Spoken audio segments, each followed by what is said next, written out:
Your home might look perfect, but what if I told you that your home might be poisoning you slowly? 3,200 Canadians die every year due to radon-related lung cancer. 40% of homes in Canada have mold issues. 1 in 4 homes that were built in the 1990s still have asbestos. 30% of GTA homes still have partial lead pipes, and almost nobody is talking about this. If you are living in a home, rented or your own, you have to watch this video till the end.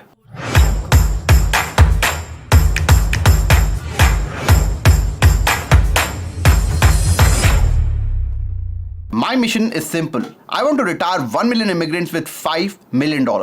Whether it's investing, real estate, tax strategies, or smart money tips, every video on this channel is designed to build you wealth step by step. If you want to be part of that 1 million, all you need to do is hit the subscribe button and let's grow together. When people talk about buying a home, they talk about the obvious stuff. Cracks in the foundation, old roof, dated furnaces, and leaky basements. But no one talks about things that are quietly killing us. The air we breathe, the water we drink, and the toxins sealed inside our 4 walls. This video is actually coming from a presentation that our home inspector gave to our team. He showed us inspection reports and test results from homes which otherwise looked perfect. And the crazy part is that not all home inspectors are doing all these tests. For instance, very few inspectors are checking for radon poisoning. And radon poisoning is the second biggest cause of lung cancer in Canada. Think about that. We obsess over the best price, the best deal, cashback from realtors, best interest rate on our mortgage, and I've even seen people cheap out on $500 inspection. And when we are compromising on inspection or not getting a proper inspection with a certified inspector, one that is really good, we are not checking for these slow killers. Which is why I love the inspector that we use for our clients. He's not just looking for leaky roofs and windows, he tests for everything. All the things most buyers and homeowners don't even know that they need to ask their inspectors for, which is exactly why I'm making this video today. Let's talk about the 8 killers that we need to check for or we have in our homes and we need to really check for it and remedy that. I'll talk about the remedies, I'll talk about what it causes, the harmful effects, and what you need to look for. I'll talk about everything. The first one is radon gas. Now, radon is a radioactive gas that actually seeps in from the soil and it comes through the cracks in the foundation and it goes into our home. And it's an invisible gas. Radon poisoning is the second leading cause of lung cancer in Canada. And the staggering fact is 1 in 5 Ontario homes are above the safe levels. Here's a diagram that explains how radon gas actually enters the house. So there are cracks in the foundation. This usually happens below grade, which is basically in your basement. In the mechanical rooms, if you see cracks in the foundations now, or not all cracks are causing radon, poisoning, right? So like if there are cracks in the foundation and if there is radon in the groundwater, it actually seeps into your home. And again, like I said, not all cracks, cracks doesn't automatically mean that there is radon poisoning in the basement or in your home. It just means that there are spaces where the radon poisoning, if it exists below your surface, can actually seep into those cracks and into your home. And there are tools available that you can actually buy on Amazon, or you can go to your Walmart or Home Depot. The left one is something that you can buy off Amazon. It's less than $100. The right one is like an early test that you can do. You just need to keep this kit in your basement or wherever you feel where the poisoning could be highest, like your cold room or your mechanical room. You can just keep that in there for about 2 days and you will know whether the safe level, it's higher than safe levels or not. And it's a $18 kit, so it's not very expensive to test for it. Now if you are buying a home, then definitely you need to get your inspector to check for radon poisoning, and it could be a very good way because it's not very expensive to test, and remedy in fact is also not very expensive. It's about $2,000 to $5,000. You can actually negotiate the price to a lot lower. I'm not saying you should not buy this home at all because the remedies are not very difficult to do, but it can be a very good negotiation tactic. But first of all, we need to know whether the house that we are living in or that we are buying has radon poisoning or not, and a lot of people actually miss this. If the test comes back positive, there are radon specialists. There are companies who are doing this, and they would just drill a hole in the slab. They will, just attach a PVC pipe and then they'll attach it to a fan and they'll make sure that the radon gas actually goes out of your home, and then they'll seal those cracks so that no more radon gas, if it exists in the future, comes out of those cracks. Typical cost of doing this will be anywhere between $2,000 to $3,500, so it's not very expensive. If you are still buying a home, you can use that as a negotiation leverage, and you can actually get $5,000 to $10,000 discount based on the test reports that you have. If you are someone who is renting and you buy this kit and you see radon poisoning or you see the levels to be high, then definitely you need to get in touch, like use that report, get in touch with your landlord, and you need to get this fixed because it's not a nice to have. It's a must have because the air you breathe in is causing you lung cancer. And it's important that if it comes out positive, you do remedy this, or if you do not have the control because you are a renter, make sure your landlord is remedying this. The second invisible killer is the most obvious one, which is mold. This is something that the inspectors will look at. Now, what to look for if you have a home or if you are going into a home, a good realtor would be able to identify this as well. If you see these black spots, that basically means that there's mold in the house. Like in my house, last year when I bought my house, I saw this on the windows, but it was a very concentrated part on the plastic of the windows. And this is also mold. This is not just dirt. This is mold. If you have black spots and it was on the outside, so it was not on the inside, that's a good thing.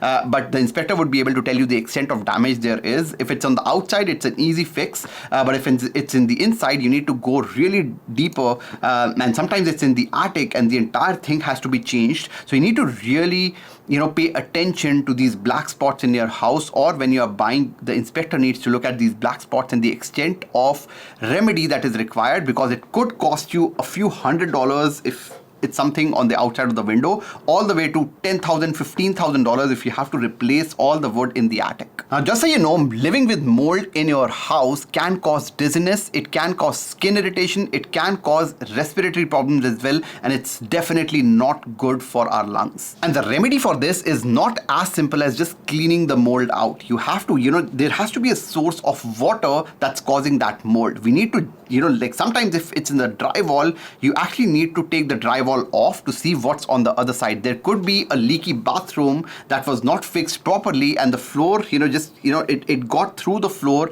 and on the wall, and now it lives in the insulation, and that all needs to change. And therefore, the cost of changing, or a remedy for mold can cost a few $100s all the way to thousands of dollars, and which is why it's really important that you get your inspector to check for that. Now, if you are a homeowner or you're living in a rented house, make sure that you are putting the exhaust fans on. Sometimes if you do not use an exhaust fan after you have taken a shower, for instance, it could cause mold in your house, and it because all that moisture is being trapped in the four walls, it's not going out, which is why you must put the exhaust fan on when you take a hot shower, because all that will just deposit as mold in your walls. Now, I always recommend, if you have a lot of mold in a house, I would recommend not buying that house. And if the inspector says, and my inspector can actually give you a very fair estimate of how much it would cost to change that, or how deep the mold is, and if the inspector says that it's not that much and maybe $1,000 cleanup or a little bit of drywall replacement would actually work, then what you can do is use that inspection report to negotiate the price down by $2,000 to $5,000 and sometimes even $10,000. The third silent killer in the house is asbestos, and this is only true for houses that were in the 1990s, built before the 1990s. And when we think of asbestos, we always think of this, but that's not the case. There are asbestos, like traces of asbestos that can be actually integrated into other stuff, such as the vinyl flooring tiles. Like tiles can actually have asbestos in it, pipe insulations, asbestos cement sheeting, there are soffits, popcorn ceiling. A lot of the popcorn ceilings actually had asbestos in the 1990s. There's flue, of course, there's asbestos roofing, which I showed in like a while ago, like in the previous slide, electrical meter board, wet area, lining substrate, ductwork connector and gaskets, eaves, so like fireplaces, there are some gas fireplaces which also have asbestos, and it's very important when you are buying a home which is in the 1990s or before, make sure that your inspector is checking for asbestos, and not all asbestos is bad.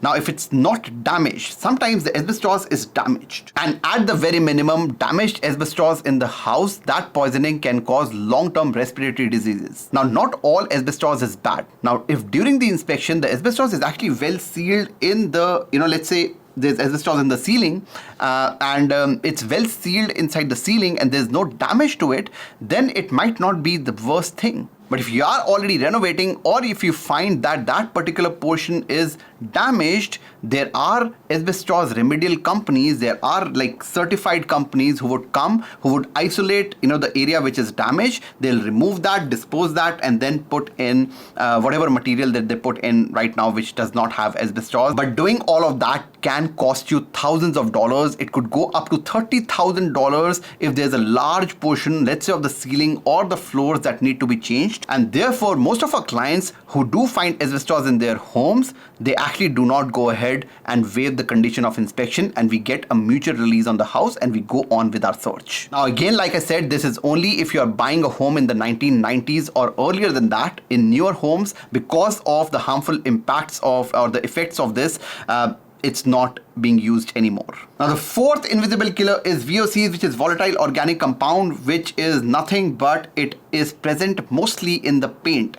And we never see the paint bottles. Even I didn't know, before I got to know about this, but on good paints, you would have 0 VOC written there. And if it's not written, or if the renovator did not take this into account, or they use cheap paint, then it could have that smell, which is not very good for our health. Using a non-zero VOC paint can actually cause dizziness. It can cause long-term kidney and liver dysfunction. And if you have asthmas and allergies, it could just accentuate that. Most of the inspectors will have VOC meters, and they can actually check the readings and tell you whether there is high VOC content or whether there's more contamination there or not. And the remedy is very simple. You just need to remove that paint. Just, scrape that paint off and repaint the entire house, and then you can actually remedy this. It's not a very expensive thing. It will probably cost you about $1,500 to $1,000. If the damage is, if the paint is not good in one of the areas, it will maybe be a few $100s. If you want to paint your home on your own, you can actually do that as well. We actually did that in our condo, not because we had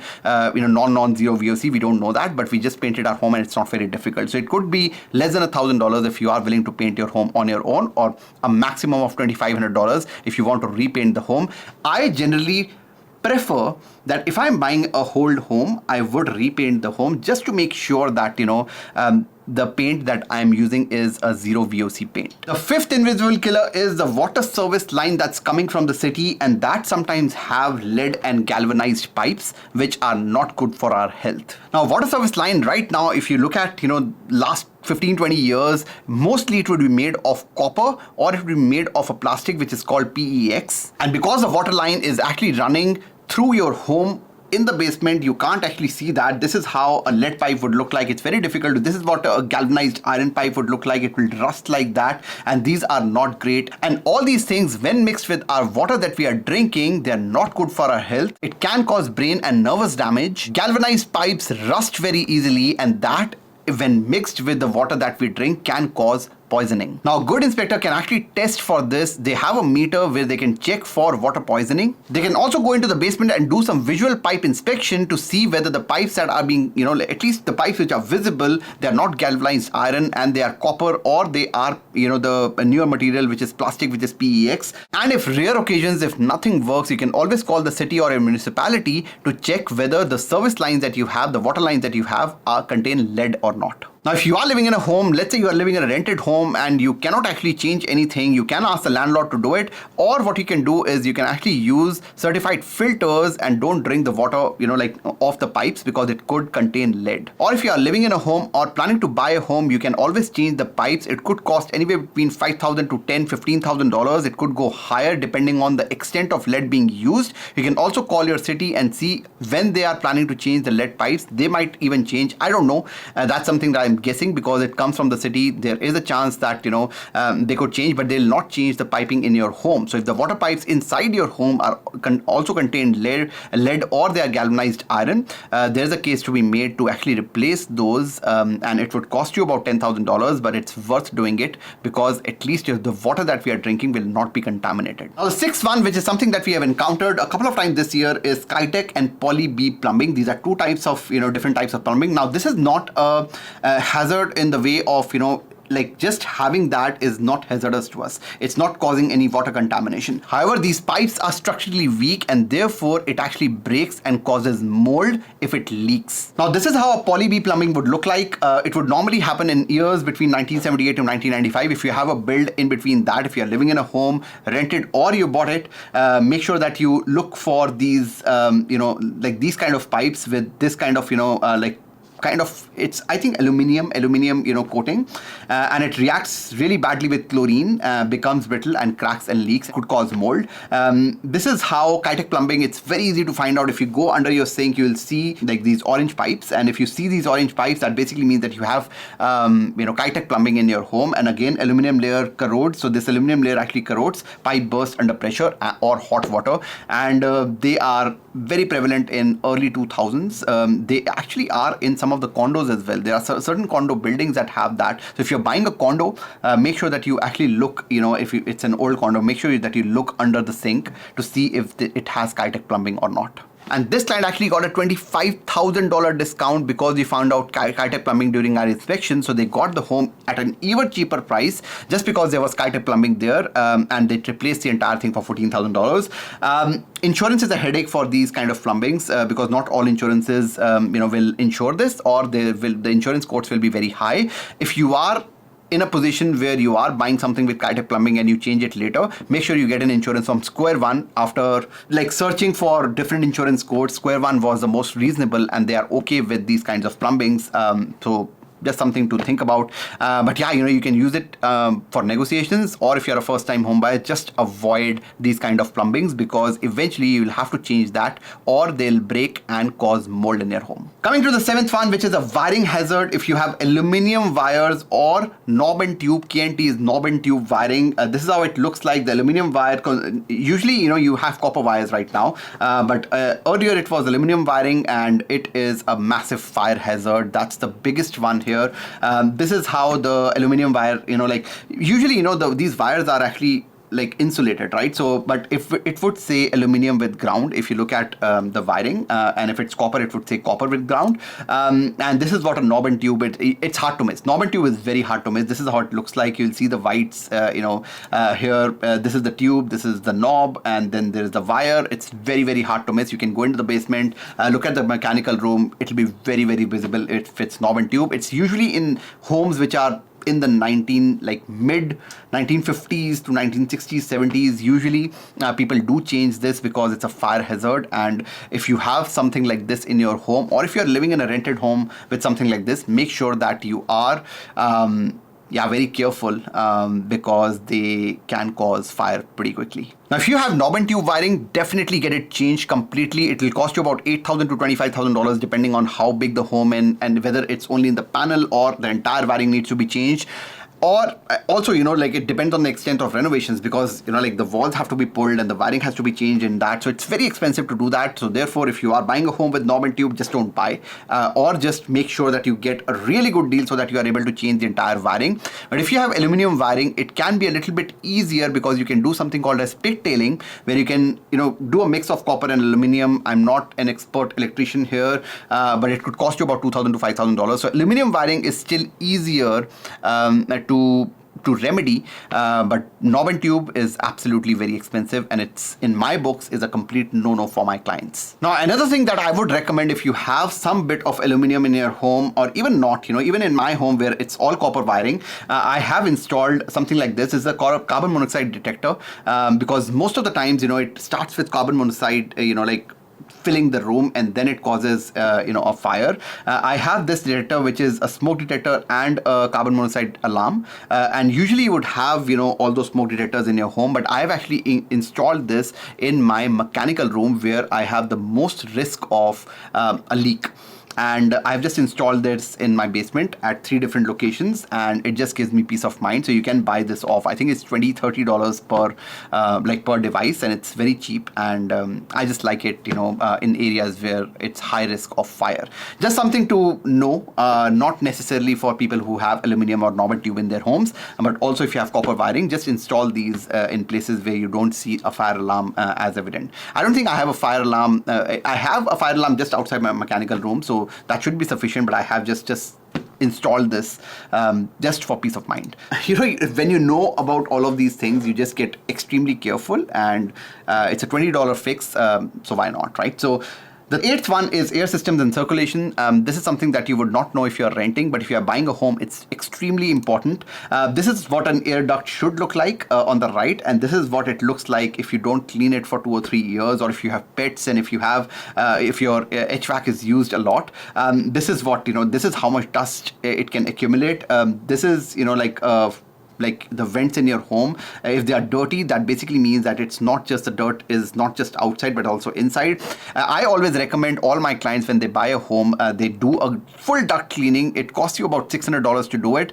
They actually bring huge pipes inside the home, and they clean the entire duct and remove every bit of, it actually looks very clean after, and I would recommend doing that. This is an air duct of a dryer, like a washer dryer, and it's outside the home. There are certain ducts outside the home. If it's clogged, and if you have an old washing machine, it will actually not tell you that it's clogged, and this actually is another really bad fire hazard, and you are actually breathing all this moldy air, because just imagine, like it's lint trapped in moisture, and it causes mold, and lint is highly flammable and it can cause fire, and therefore it's really important that we get our ducts cleaned every 2 to 3 years. Even like every year, if you are someone who has respiratory problems, or if you have pets, get it cleaned every year. I make it a point that I get it cleaned every 2 years, and these outside ducts, and in fact the air filters, right? So another thing that we need to change if you are a homeowner is air filters. I'm pretty sure you're changing them, but you need to change your air filters every 3 months, even earlier, if you are someone who has pets, or if you are someone who has respiratory problems. All that is really important, otherwise it could cause long-term respiratory problems, and in case of outside vents, it's a fire hazard as well. Most people who are buying a home, or they even bought a home already, they don't think about home inspectors. We think about mortgage agents, we think about realtors, we think about lawyers, but we never think about home inspectors. But it is one of the most important things that we need to do, not in terms of the wealth that we create. This video was nothing to do about wealth, but it's the air that we breathe and the water that we drink. And it's not just us, our kids are doing the same thing. They are breathing that bad, like poor quality air if you're not taking care of all these things. A healthy home isn't a luxury, it's a necessity. I would encourage you to share this video with your friends who are living in a home or planning to buy a home. That's all I have for today. मिलते हैं अगली video में, तब तक के लिए bye bye.